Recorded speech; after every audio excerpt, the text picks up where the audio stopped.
Bueno, el día de hoy vamos a hablar brevemente acerca del consumo de lácteos y su relación con la salud humana, desde mi expertise como licenciado en nutrición y bueno, que vengo trabajando hace muchos años en la investigación acerca de, bueno, qué efecto tiene el consumo, el consumir lácteos, leche, quesos, yogures, mantequilla sobre la salud humana. Es un tema que está en boca de todo el mundo, lo leemos habitualmente en redes sociales, lo escuchamos en la prensa y desde mi punto de vista me parece que hay mucha desinformación en estos medios, por lo que vamos a tratar de, bueno, de hablar y ver algunos mitos y algunas verdades sobre su consumo.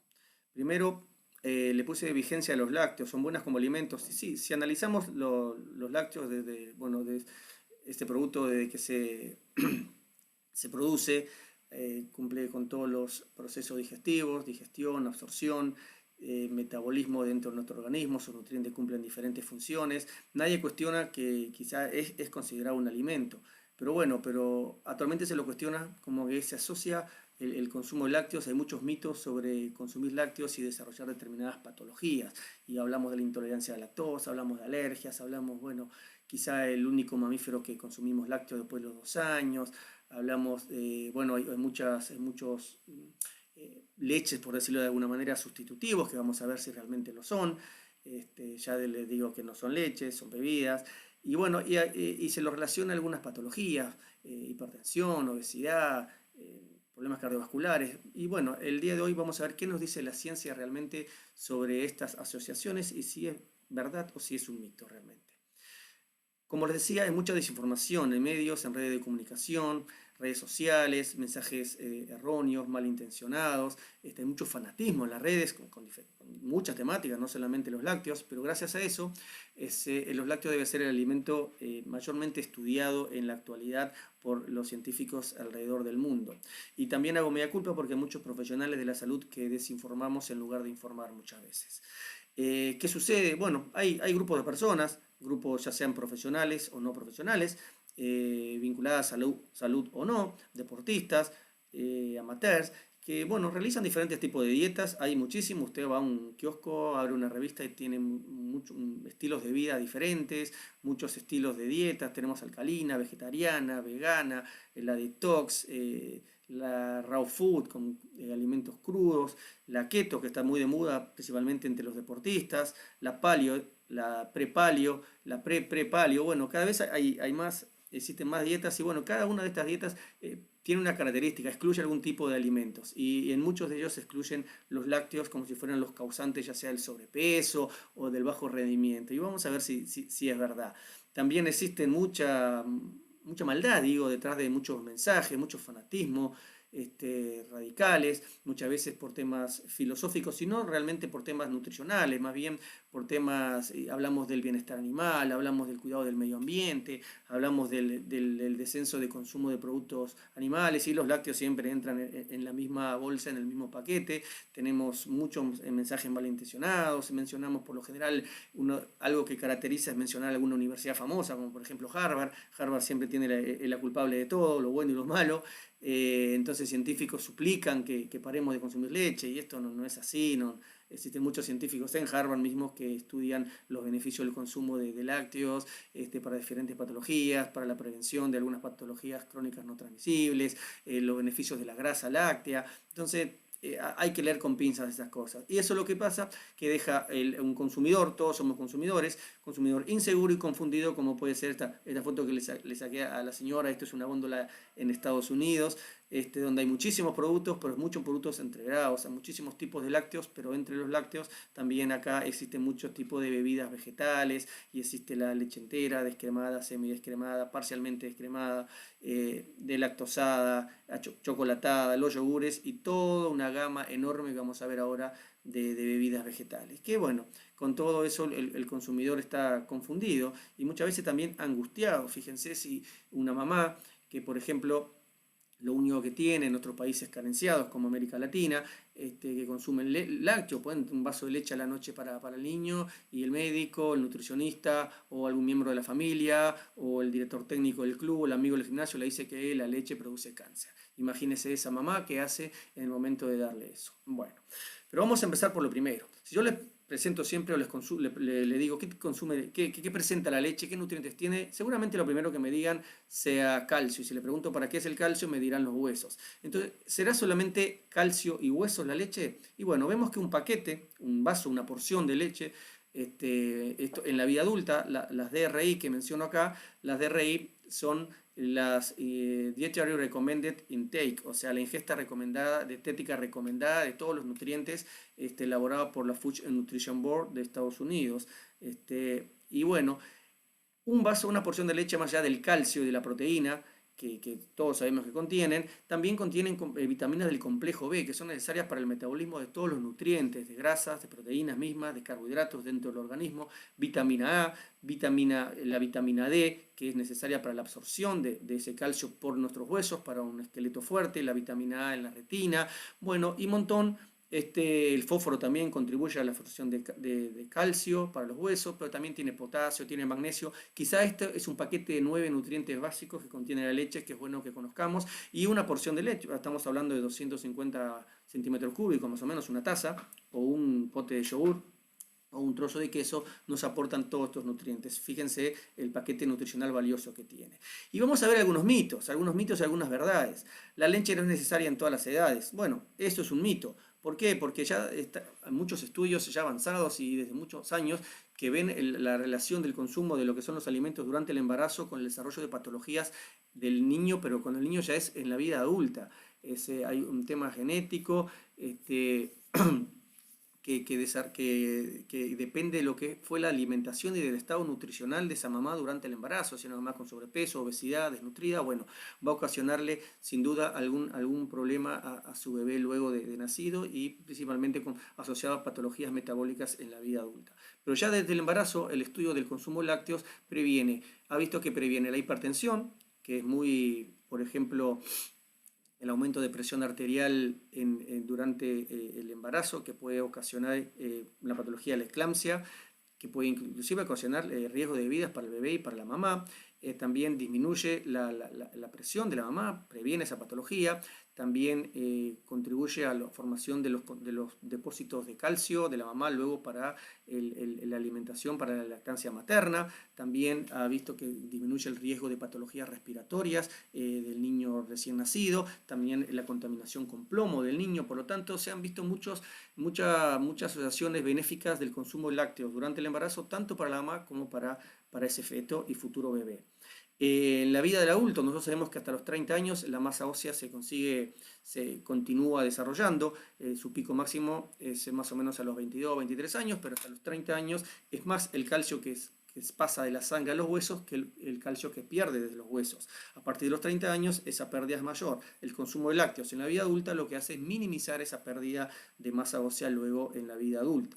En el adulto mayor, bueno, le da variedad a su dieta, es un concentrado calórico muy importante, proteínas de alto valor biológico, calcio para continuar minimizando esa pérdida, pero también las proteínas para contribuir a minimizar la pérdida de masa muscular, problemas de masa muscular, las osteopenias, también que se pueden dar en la vida, en el adulto mayor. Un alimento con densidad nutricional, imagínense que los adultos mayores por lo general cursan con patologías como el estreñimiento, falta de piezas dientarias con problemas de masticación. Entonces un producto suave con un paquete nutricional, una densidad calórica muy importante, un aporte de proteínas de alto valor biológico muy importante, que se han visto en muchísimos experimentos, la ganancia o más bien la mínima pérdida de masa muscular a la edad del adulto mayor, acompañada de ejercicio físico.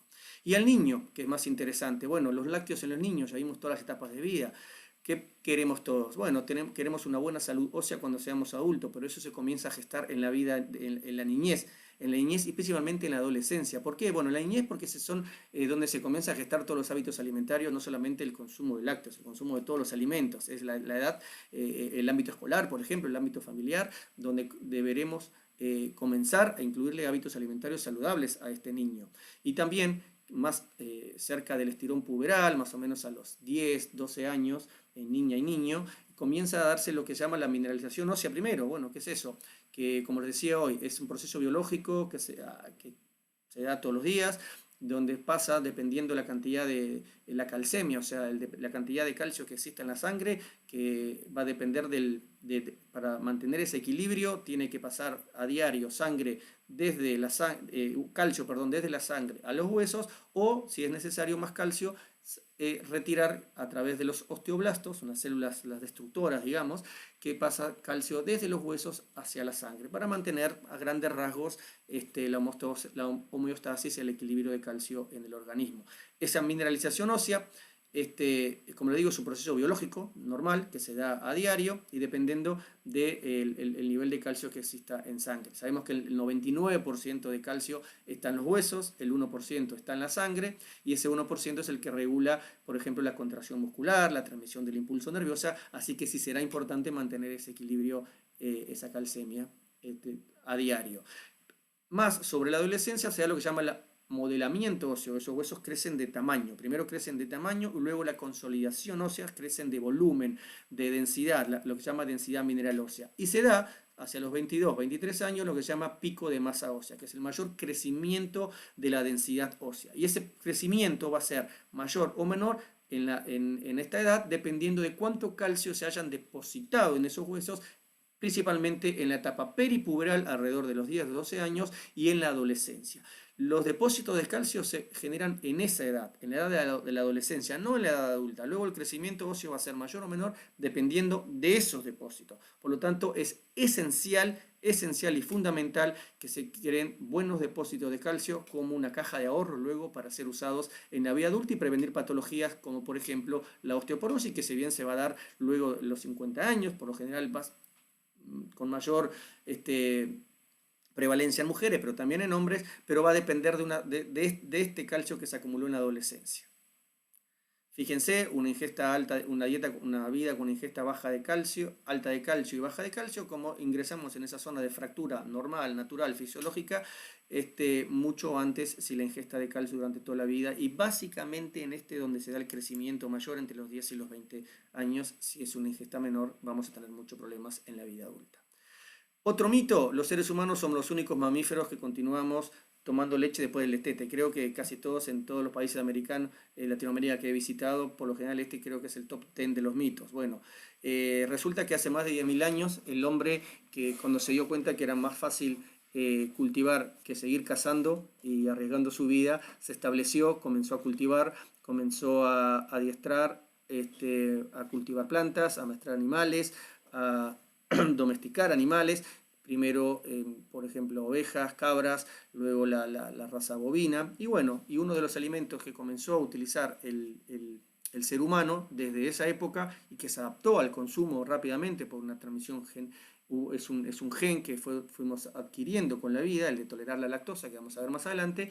El hombre comenzó a consumir lácteos y existen muestras arqueológicas, existen estudios que datan del consumo de lácteos desde hace más o menos unos 15.000 años, pinturas ecuestres en cavernas, donde hay restos de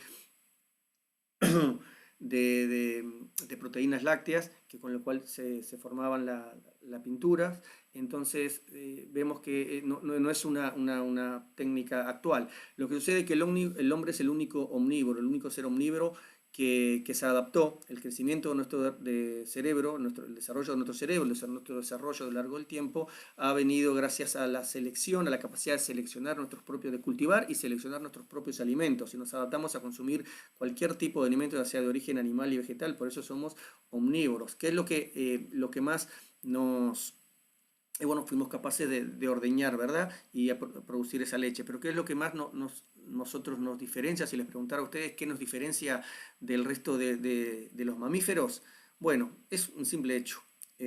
Primero pruébenle de dar a uno de los mamíferos mayor de 2 años una leche a ver si no lo toma. Creo que lo que pasa es que depende de nosotros para que les demos. Y como les decía, ¿qué es lo que nos diferencia del resto de los mamíferos? Es algo muy sencillo. Somos seres pensando, el uso de la razón. Mal uso o buen uso, eso depende de cada uno, pero el uso de la razón es justamente lo que nos ha permitido adaptarnos y desarrollarnos y evolucionar como especie a lo largo de toda nuestra existencia. Por lo tanto, que diga que tomemos leche después de los 2 años no, no es totalmente un mito y no hay nada científico. Somos los únicos mamíferos que después de los años jugamos al fútbol, construimos edificios, andamos en aviones, o sea que usamos celulares, leemos redes sociales, leemos mucha desinformación, como mamíferos también. Otro mito, que la mayoría de la población es intolerante a la lactosa. Como le decía, nosotros somos tolerantes a la lactosa gracias a una mutación genética que se ha descubierto no hace muchos años, hace alrededor de unos 10 años, 15, se descubrió que ya quizá una mutación, ese gen que nos permitió tolerar esa lactosa, y se asocia en los países como Bulgaria, Hungría, Turquía, donde ahora es, ¿verdad? Quizá los primeros pobladores campesinos vinieron desde África, que se hizo una mutación genética y nosotros adquirimos ese gen, y en lugares donde se producía mucha leche es donde más se toleraba lactosa, o se toleraba la lactosa, por eso se producía mucha leche. Entonces, ¿cuál fue el primero, el huevo o la gallina? Bueno, lo real es que se empezó a producir mucha leche, empezamos a consumir mucha leche y empezamos a tolerar la leche. Empezamos a tolerar lo que es la lactosa, gracias a una enzima que tenemos en nuestro tracto intestinal que se llama lactasa, que actúa como desdobla esa enzima en galactosa y en glucosa para que pueda ser absorbida. Cuando no puede ser absorbida, tenemos bajo nivel de lactasa, esa lactosa queda a nivel de nuestro tracto intestinal, fermentando, produciendo gases, malestares. Hay un porcentaje de la población que sí, es verdad, que es intolerante, pero no toda la población como vemos por ahí.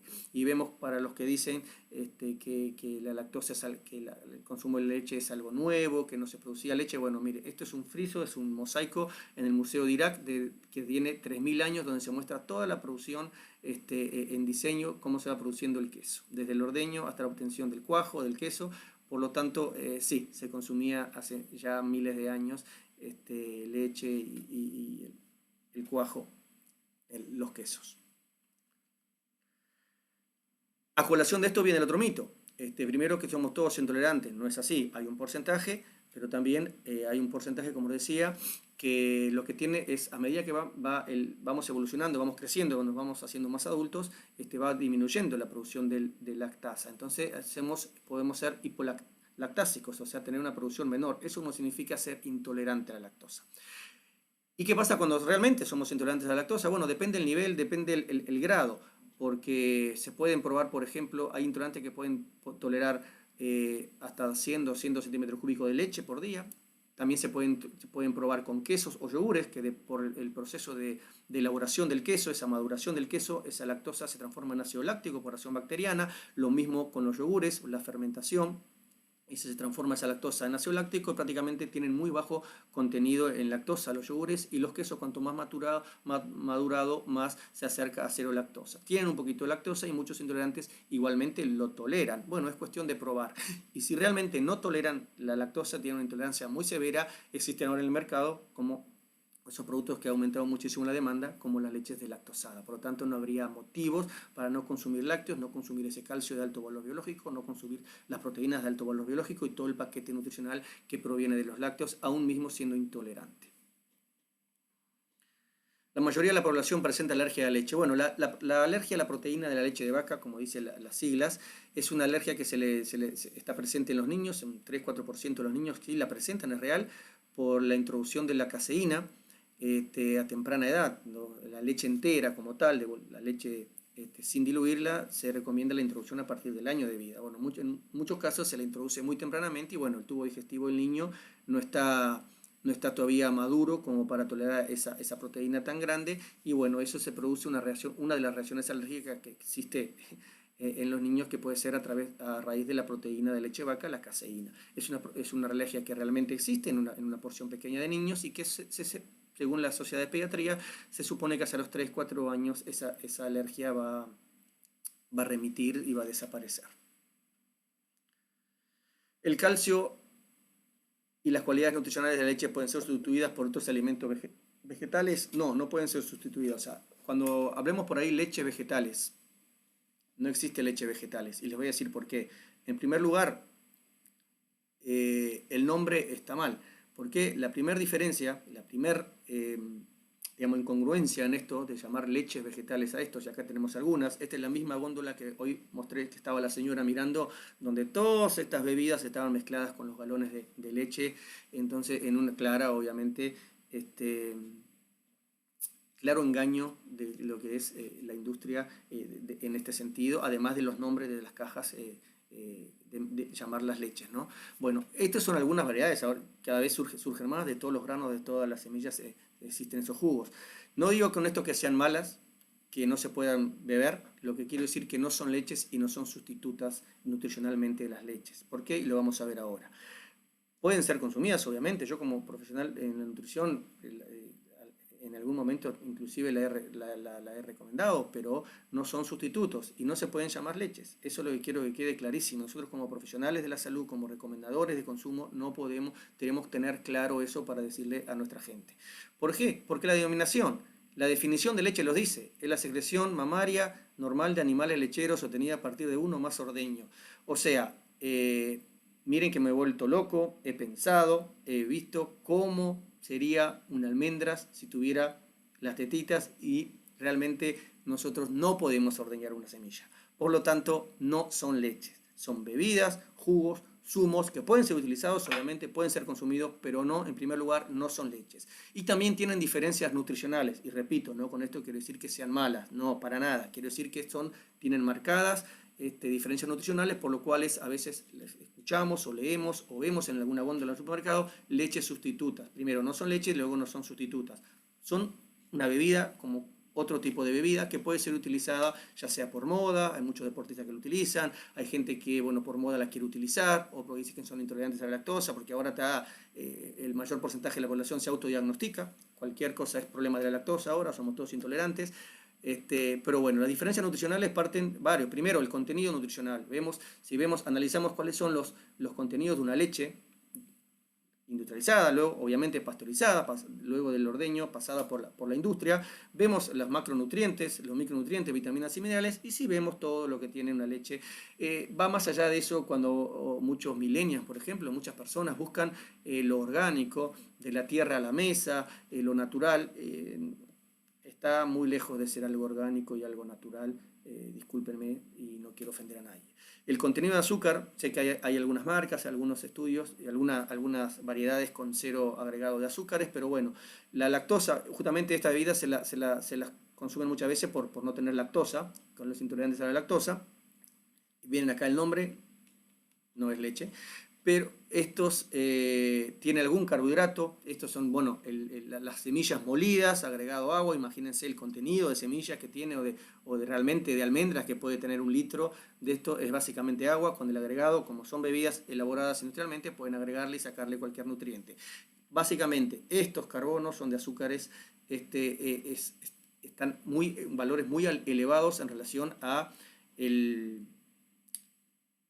las recomendaciones de consumo de azúcar diaria que debemos tener en las diferentes edades. Y como les decía, la leche tiene un azúcar natural, que es la lactosa. Estas bebidas, para ser endulzadas, o ya sean con edulzante o con azúcar, productos azucarados. Entonces también hay que tener cuidado. En cuanto a la absorción de calcio, bueno, acá tenemos, por ejemplo, quiero una tabla rapidita.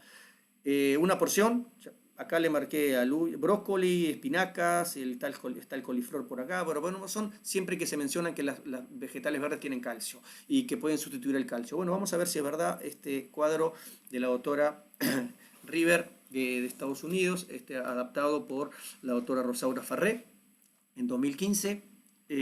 Fíjense, la porción, más o menos una taza, lo que es la porción, vegetales cocidos, una taza más o menos, una taza de leche y el contenido de calcio. Sí, vemos que, por ejemplo, una taza tiene mucho más calcio, pero vemos, por ejemplo, las espinacas tienen mucho calcio.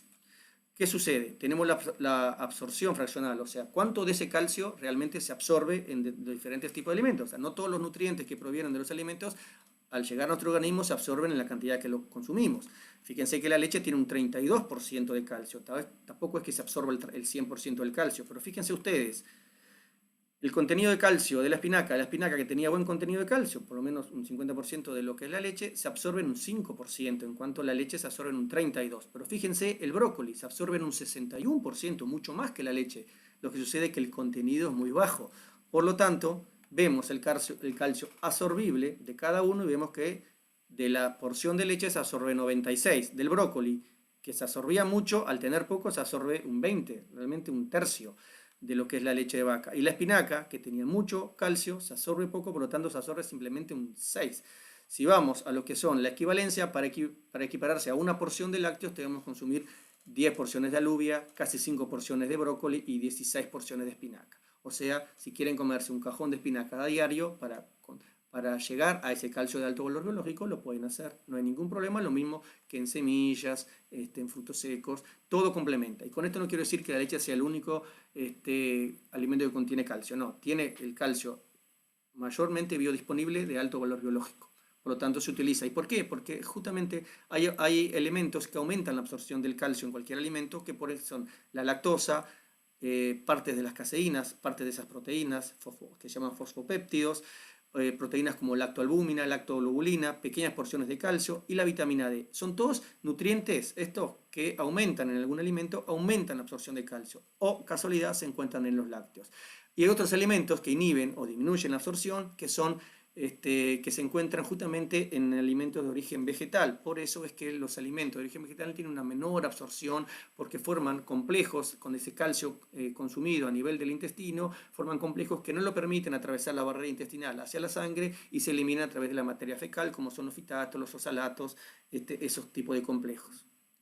Por lo tanto, los lácteos eran la principal fuente de calcio de la dieta orgánica y luego complementar esas 1000, 1200 miligramos, que es la recomendación diaria de consumo, con el resto de los alimentos de origen vegetal. Pero creo que más o menos entre un 65 y 70% de calcio debe provenir de lácteos, para que se observa en una buena cantidad. ¿Qué pasa con la proteína? Bueno, vemos el contenido proteico. Una porción de lácteos obtiene 8 gramos de proteína.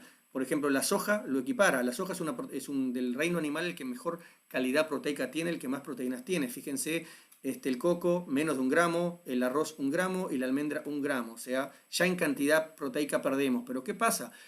Tenemos que analizar la calidad de esa proteína. Para analizar la calidad tenemos que ver el contenido de aminoácidos, que es un factor preponderante para cualquier calidad de proteína. Entonces tenemos el músculo humano, que es los aminoácidos esenciales que básicamente construyen músculo.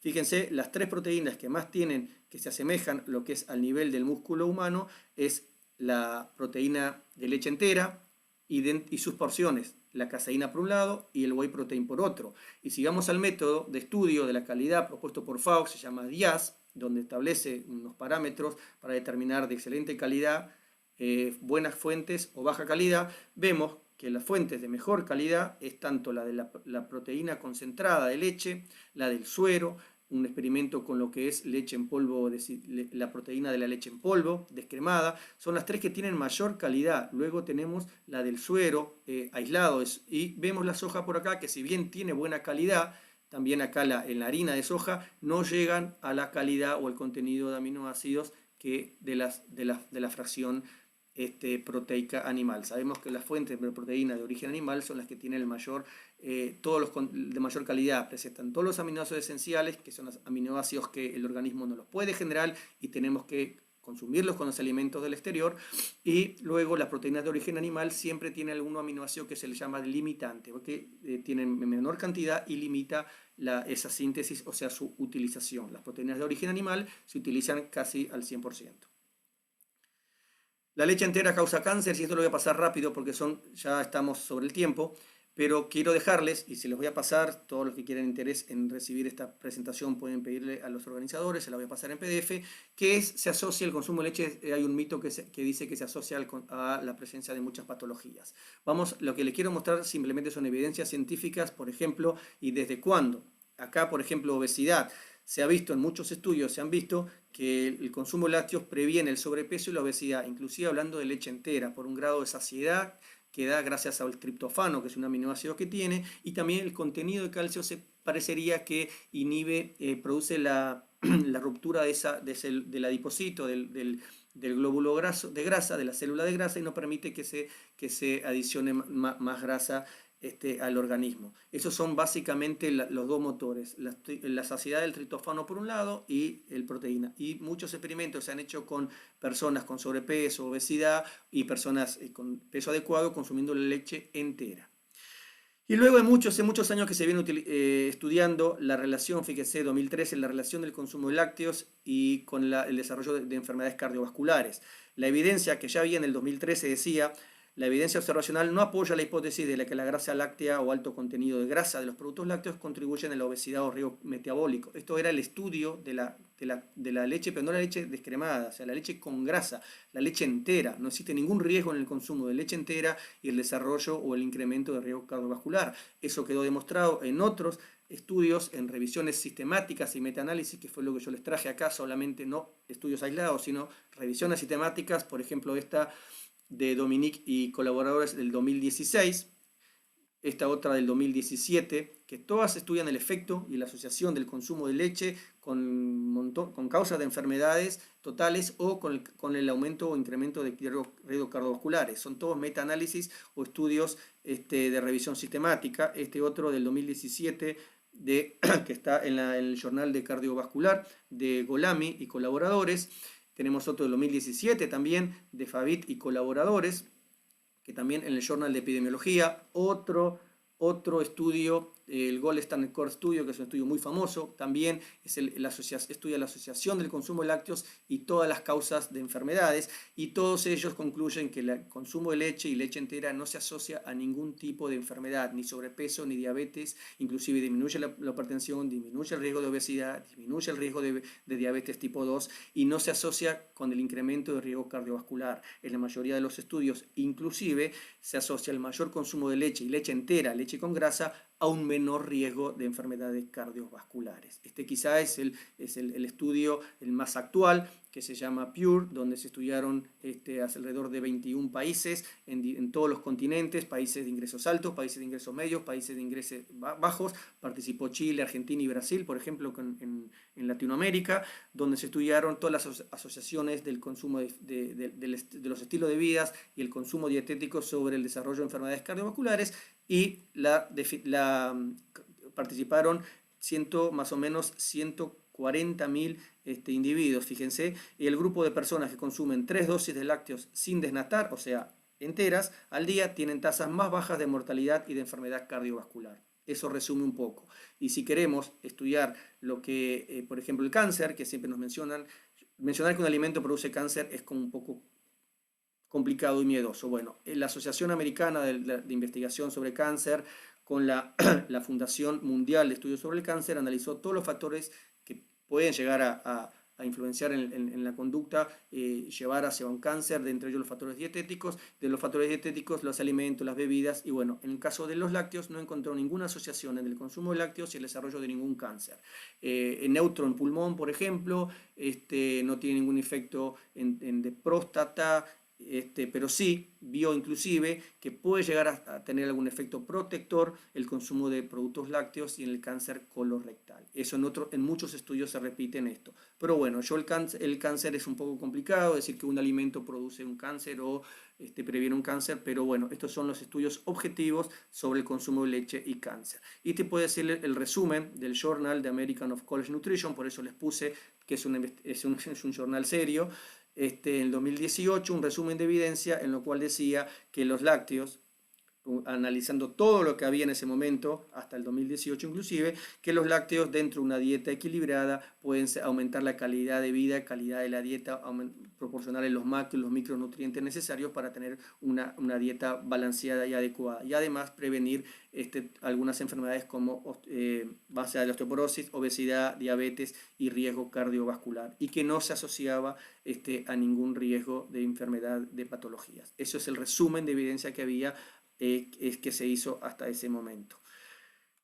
En el 2020 inclusive otro estudio, leche entera y la calcificación de la arteria, la progresión de la calcificación de la arteria coronada, vio que los lácteos no se relacionan con ningún tipo de aumento de riesgo cardiovascular, mucho menos con lo que es el desarrollo de la aterosclerosis.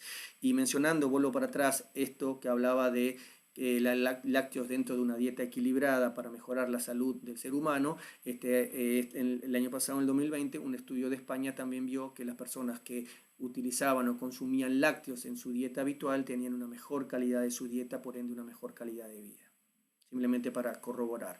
¿Qué hacemos entonces? Por ejemplo, bueno, lo primero, apoyarnos en la ciencia, educar, difundir, lograr acuerdos.